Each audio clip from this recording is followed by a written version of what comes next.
చూడు మామ, ఊరంతా తిరిగిన తర్వాత ఆకలి వేస్తారు కదా. ఆకలి వేస్తానంటే మా వాడు పక్కన నైఫ్ చికెన్ తీసుకెళ్ళి puri plate meals puri fillet meal అనేసి ఒక ఐటెం అయితే ఆర్డర్ ఇచ్చినాడు. దీని కాస్ట్ వచ్చేసి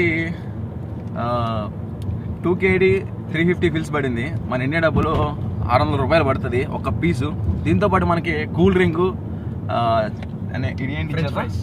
ఫ్రెంచ్ ఫ్రైస్ కూడా ఇచ్చేహారు. నేనైతే కూల్ డ్రింక్ పక్కన పెడేహాను, ఫ్రెంచ్ ఫ్రైస్ టేస్ట్ చేద్దాం అనుకున్నాను, కానీ బట్ ఇది చేతిలో ఉంది కదా తినలేను. ముందు పక్క కెమెరా కూడా ఉంది. మీరు కూడా అంటే వాటిని టేస్ట్ చేయాలనుకుంటే కోవిడ్ మాత్రం రాబాకండి, మన ఇండియాలో కూడా దొరుకుతాయి చాలా. దీనికి పైన అదే గోధుమ పిండిని ఆయిల్లో ముంచి లేపితే పూరి అవుతుంది కదా, ఆ పూరి వేసేసి మధ్యలో చికెన్ వింగ్స్ పెట్టేసి మసాలా పెట్టినాడు. చికెన్ స్ట్రిప్స్ మసాలా పెట్టి ఇచ్చేయన్నాడు. టేస్ట్ అయితే బాగానే ఉంది, కానీ రేపు పొద్దున నేను నిద్రలేసి చెప్పగలుగుతాను, తర్వాత మీ ఇష్టం.